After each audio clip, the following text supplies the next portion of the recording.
Carb myth number 1. Carbs at night makes you fat. If you're in a calorie surplus for a duration of time, you're in a calorie surplus. It doesn't matter what time of day you decide to really increase that surplus, you're in a calorie surplus.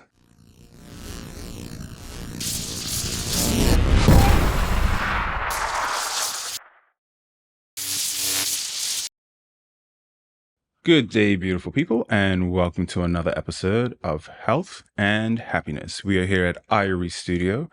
We are live on YouTube. Feel free to join the conversation. If for whatever reason you don't make the live show, you can catch us on YouTube, the repost that will usually come on Saturday, or you can download the podcast wherever you get your podcasts, Apple, Spotify, wherever you get your podcasts, you can find it there. So before we get started, just off the top, I want to do a quick shout out to a friend of mine, Janelle Simmons, I want to make sure I get this right, the Dalton E.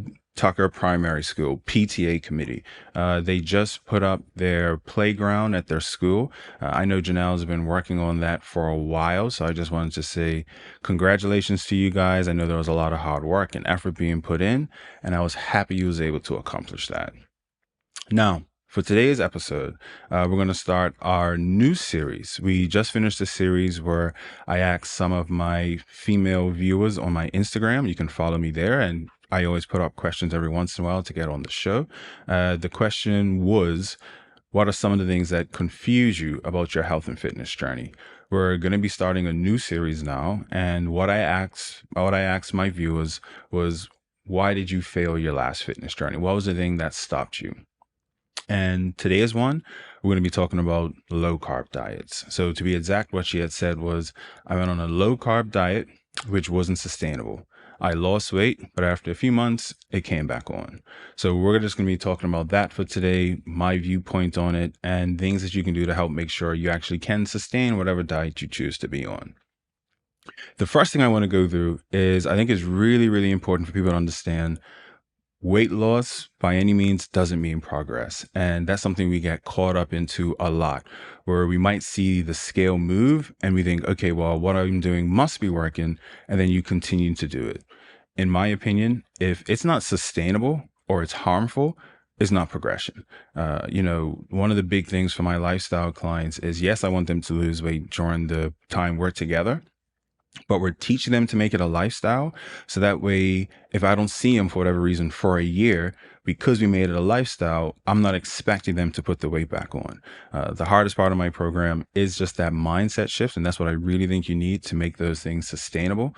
But a lot of people don't want to make that lifestyle shift. But I think if you're really trying to get real results, and real results meaning permanent, sustainable results, you have to make sure it's a lifestyle and not just a quick fix. Now, unfortunately, because of that mindset, we get scammed a lot. One of the goals of this podcast, and anyone that listens to me wherever you find me, is I want my listeners not to get scammed, to have a little bit more education, to kind of think these are the questions I should be asking when I'm taking information from people, including myself. What I say is usually unpopular. It's true. It's usually scientific backed. It's unpopular, and I'm okay with that because it's often lonely being right. I want to go through some of the ways that people see weight loss as progress and how it harms you. The first one I want to talk about is biggest loser competitions or just overtraining. Now, these things are bred to think, okay, if you just move, and beat your body into the ground, you're going to lose weight. But again, is that sustainable? These mindsets, the biggest loser competition in itself was an extreme. What a lot of people didn't know is that these lot were working out like a 9 to 5. But I've seen other competitions where they just want to push you, where they make you think you have to work out an hour, 2 hours every day to get results. But then you do see the scale move. But how long can you train like that and manage a lifestyle? And at the end of the day, if you really think of it, who really profits from these things? If you're there and you do the program and you're putting in the work, and yet say you lose 20, 30 pounds, you get your transformation picture, whoever's doing the program gets to put it up and say, like, look at these results. They probably get 10 clients off of that. But then in a few weeks, few months later, because you never learned how to make it a lifestyle, you just put that weight back on. So I always think it's important not to just think overtraining, not to get caught up in how much weight I can lose and how quickly I can lose it. I would rather you lose 1 pound a week doing something sustainable and then see where you are in a year versus you losing 20 pounds in a few weeks to put on 40 pounds a few weeks after. But it goes back to mindset. A lot of people think, I don't care once I could just lose the weight. Summer's coming, I just got to lose the weight. Wedding's coming, I just got to lose this weight. But you went into this rush fix, you put your body to an extreme to lose the weight. And then the way you eat generally, you're going to put that weight back on and stress in your body. You are just constantly stressing your body out. And then how long before your body says, no, I'm just not going to take it anymore? Going back to the Biggest Loser competition, a lot of those contestants had hormonal problems after because of the amount of stress and damage they did to your body. So again, if it's not sustainable, if it's harmful, to me, that's not progression. Another way people get caught up thinking weight loss is progression, and this one still baffles me a bit, are these sweat belts or sweat suits I see people using. It's just water weight. Like if you lost 5 pounds of water weight, that's great. But what do you think happens when you drink water again? But people just get so caught up and happy just seeing the number move. I remember talking to someone that knew it was just water weight, and they'll go for a run in these sweat belts or this sweatsuit, and they didn't want to drink water after. Like that's how serious it was. But just again, I always like to think of things logically. If just the concept of being hot helps you lose weight, why do we have obesity issues in hot climates? Like Bermuda's subtropical, and we still have a 70% obesity rate. There's places that's hotter than Bermuda all year round, and they still have a high obesity rate. These people are working out, they're sweating, they're working out outside, inside, but yet it's not helping them as a whole. So you can't just think because you're sweating it out and you see the scale move, that's actually proper weight loss, and then getting into that habit of thinking, well, I just got to do anything to lose this weight. Another one I want you to think about is just starving yourself. And when I say starving yourself, I don't even just mean calories. I just think nutrients, where people just think protein, carbs, fats, and they'll just reduce those numbers, but they're not thinking what their body actually needs. You not thinking about what your body actually needs. Again, yeah, you can have some short-term results, but how are you feeling day to day? It doesn't make sense to me to lose 20 pounds, but then you feel awful during that journey. You still having brain fog, you're tired, your body's not able to recover properly, and you don't feel well. Again, it always depends on your viewpoint, but my viewpoint on health, it has to be about your quality of life first, and then everything else. It doesn't make sense losing weight if your quality of life is going to be diminished. So don't get caught up just cutting calories and not thinking about the nutrients your body needs. We're going to talk about this often. You're going to hear me repeat this a lot. My definition of health has always been the constant process of being whole and balanced. I don't care what you look like. I don't care how much you can lift. I don't care how far you can run. If you're not giving your body what it needs, sooner or later, you're going to feel the ramifications of your health. So when we're talking about carbs, the question is, are carbs bad?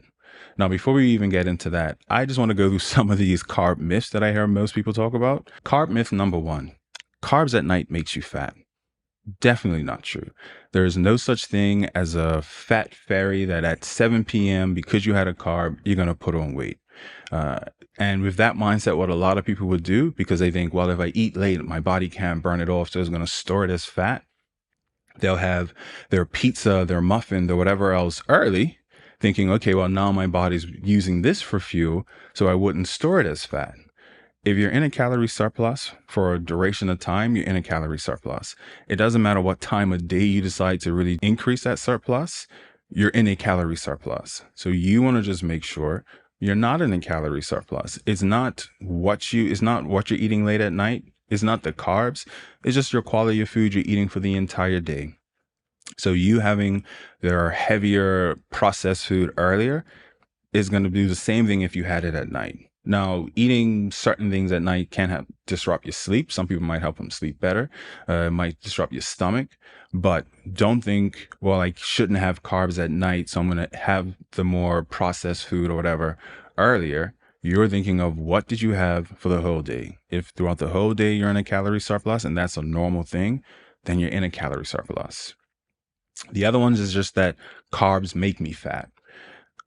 It doesn't matter what it is. Again, going back to that calorie surplus, if you're in a calorie surplus from carbs, from fats, from proteins, you can store body fat, because all body fat is just stored energy. The food you're eating that you're not utilizing, it's just going to store as body fat. So don't think it's the carbs that's making the fat. It's the amount of carbs that you're getting, which we'll get into shortly. The other one I want to get into is that carbs help build muscle. Now, this is one that'll definitely help people put on weight, but it's not the weight that they want. People think they need carbs to build muscle, but I have multiple clients that's just on moderate carbs and they're still getting stronger and losing weight at the same time. You have to remember just how your body works. People like to really simplify their body, and your body is very complex. It's doing a lot of different things at once.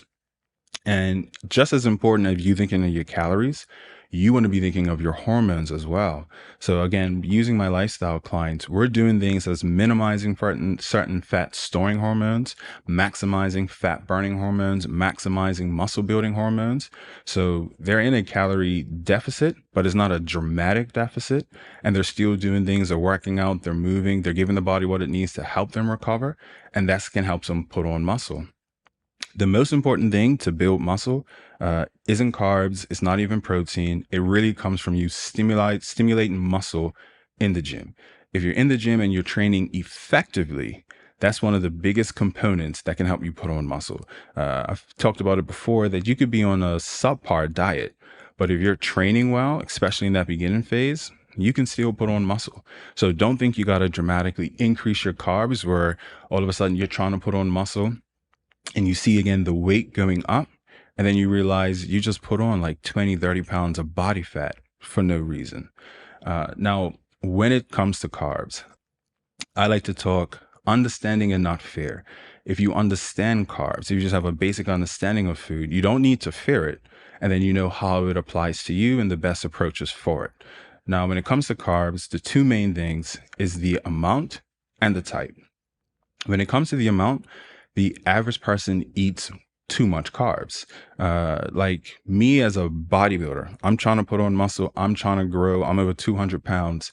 And the average person probably eats more carbs than I do.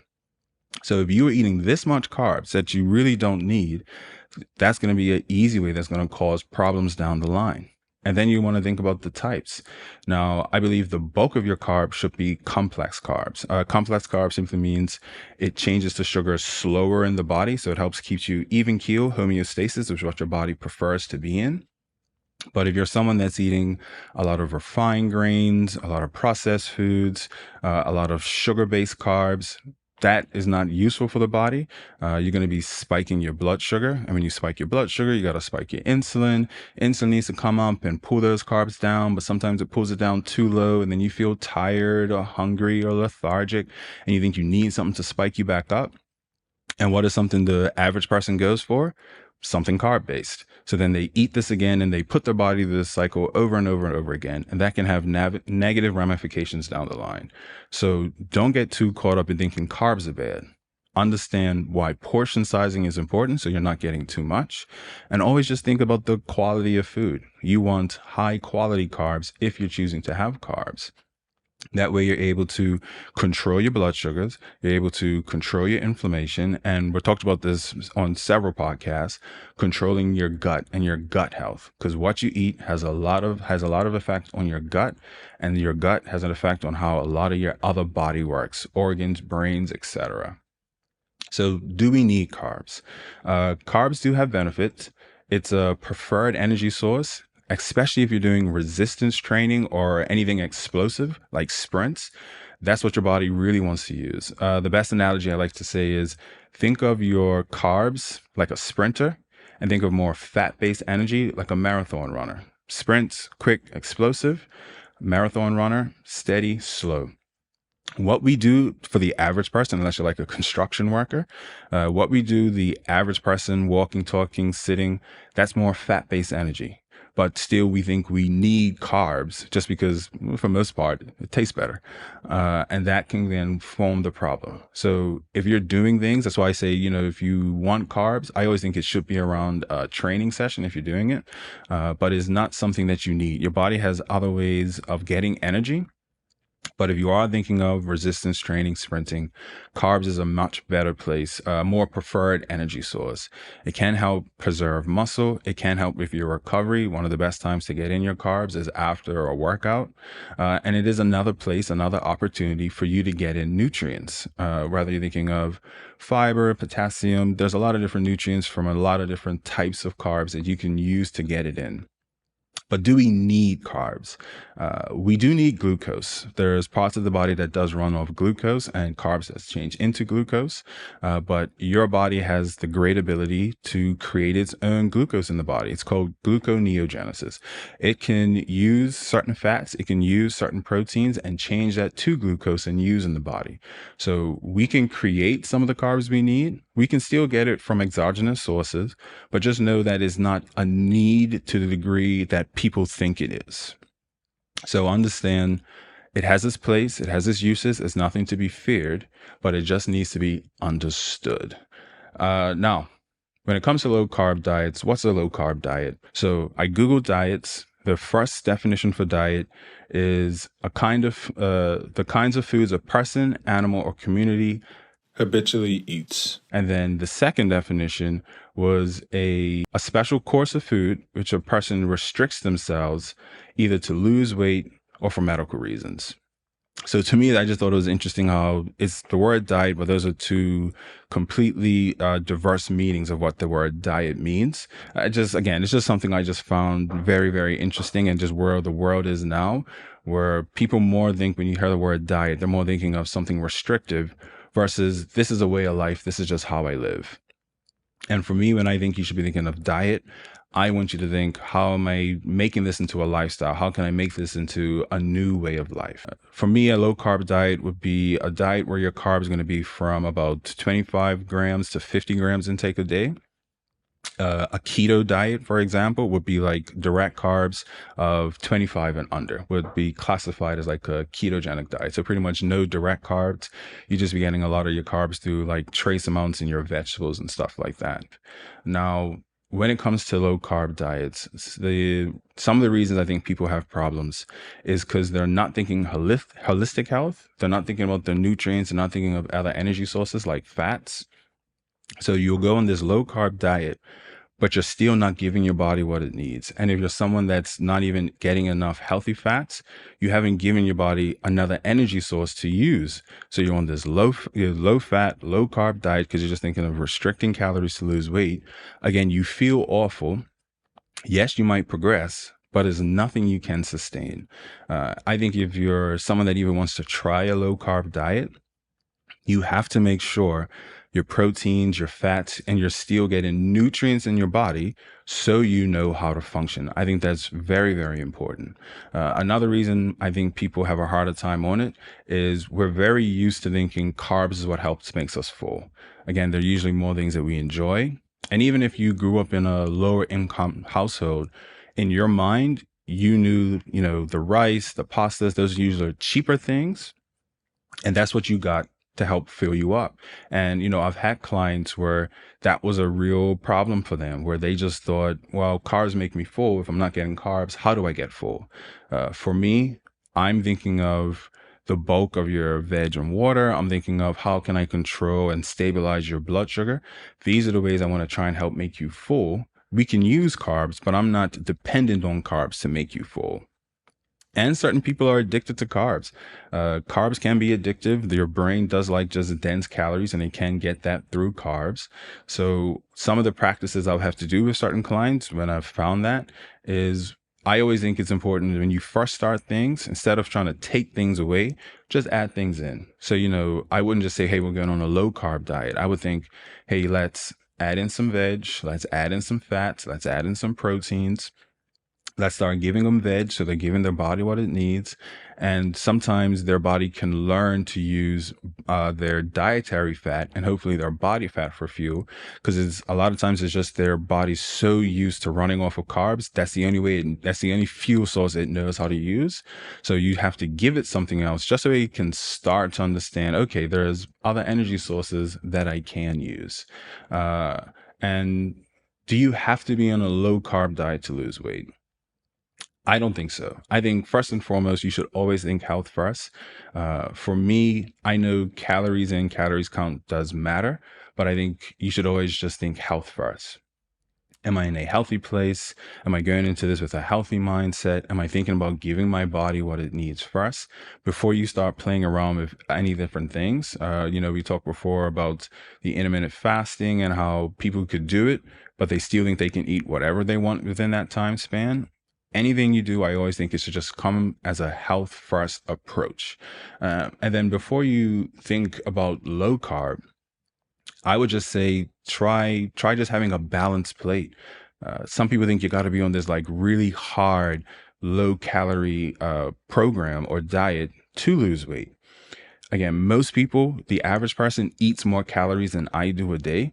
So if you just learned what a balanced plate actually is and you started implementing a balanced plate, your calories are going to come down. So if your calories are coming down, you're going to put your body in a place of weight loss.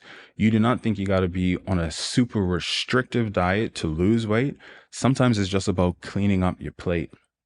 So I would always go into it first. Understand food, understand what's a balanced plate. And once you know what a balanced plate is, see how your body reacts. Try and think of increasing your physical output, going to the gym, doing your cardio, doing dance classes, going for a walk with a friend, and then seeing what your body needs. You're going to see that you can lose weight without thinking you got to be on a super restrictive diet where, again, it might not be sustainable. And as the viewer said, you can lose weight, but if it's not sustainable, I don't think it's going to be the best thing for you. I always just think make it a lifestyle, see how you feel, and then go from there. So that was this episode of For Health and Happiness. Again, you can follow us on YouTube, subscribe, like, and share. We'll be on next Wednesday as well, around 12:30. I always try and do a message rather the night before the day to say when we'll be on. And also make sure to download the podcast. If you learn anything new, make sure to leave us a 5-star review and really help just make the page grow. And until next time, be happy, be healthy. Thanks for watching. Subscribe, like, comment, and share. And check out some of the other videos on the page. And until next time, be happy, be healthy.